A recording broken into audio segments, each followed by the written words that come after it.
So the climate change bill passed the House of Representatives early this afternoon, the first step in enshrining in law the government's target of reducing emissions by 43% after some amendments from the Teal independents and the Greens. What we saw this morning was a real sign of the looming influence of the so-called Teals in this parliament, moving a bunch of amendments that the government agreed to. One of them, Zali Steggall, claimed that her amendment meant a future government could not reverse the target, and there were several other amendments as independent after independent rose to move one. Have a look at some of the contributions. This amendment aims to broaden the legislation beyond the setting of a number. There is opportunity to go beyond the 43% cut in carbon emissions. This amendment is one which will help ensure our climate policy will be kept on track, regardless of which major party may be in government. Then you need pollution cuts of 75%. That is crystal clear. That is the science. So any change of governments, and I would call this our future insurance policy, that says that once an NDC has been made, it cannot be amended to go backwards. The passage of the bill, 89 votes to 55, also appeared to solidify that Bridgette Archer, the member for the marginal seat of Bass, is almost a Teal Liberal. You'll see her here, sitting with the independents as she crossed the floor. Archer voted again against her side, as she did on religious freedom, as she indicated she would on federal ICAC under Scott Morrison, and now has done so on a more ambitious climate target. But I will be supporting Labor's primary bill.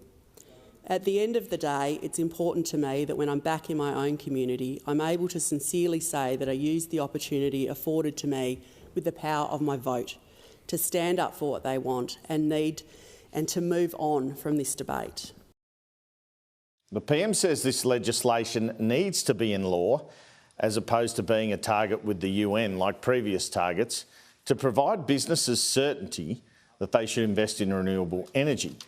He was asked at his press conference this afternoon, how can he provide certainty when the opposition opposes it, and if the coalition is elected, they could renege on it?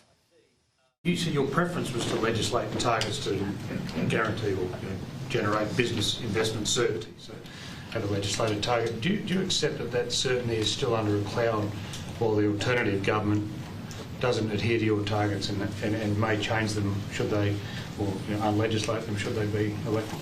Well, they're not acting much like an alternative government. They're acting like a permanent opposition. In my view, it will be very brave indeed for an alternative political party that seeks to govern, as opposed to a minor party, to say we're going to tear down the structures that have been put in place. And key to this plan is the government saying you get from about 21% of our energy being from renewable energy to having 82% generated by that form of power in just 8 years. So I asked the PM just how this happens. How do you see us going from the 20% renewable energy being, the 20% of our energy being generated by renewables to more than 80% within 8 years? How do you see that rolling out? I see when I talk to the business community, including the investors group, what they say is that there's investment has been in the pipeline that's been held back, because if you're going to invest in something that produces a return over a period of time but lasts for decades, not 4 years, then you need that investment certainty. Well, that's a big test. A lot of transmission lines being installed is involved. We know that, and a lot of private sector investment. Now, we know opposition leader Peter Dutton has told his party room that he will take to the next election a stronger climate target than the 26 to 28% Scott Morrison took to the last poll. But it appears he is pinning some of that to backing in nuclear power.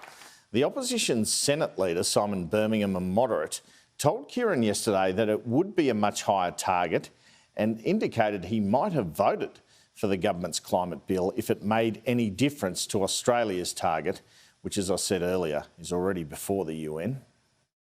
Well, Kieran, from my perspective, had the legislation been necessary for Australia to commit to a higher target, then I would have voted for it in a heartbeat. From our perspective, I look forward to us taking to the next election what I trust will be an ambitious agenda on climate change. You're talking targets. much more ambitious than 28%? Absolutely, Kieran. I would expect that it has to be. And during the hours of amendments before the bill passed this morning, a light moment.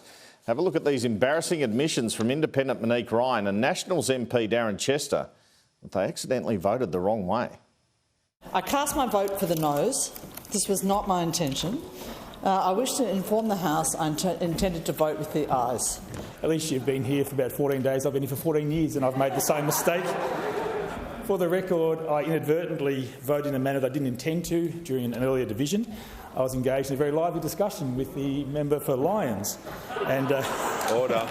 And simply made a mistake. Brilliant. Love it.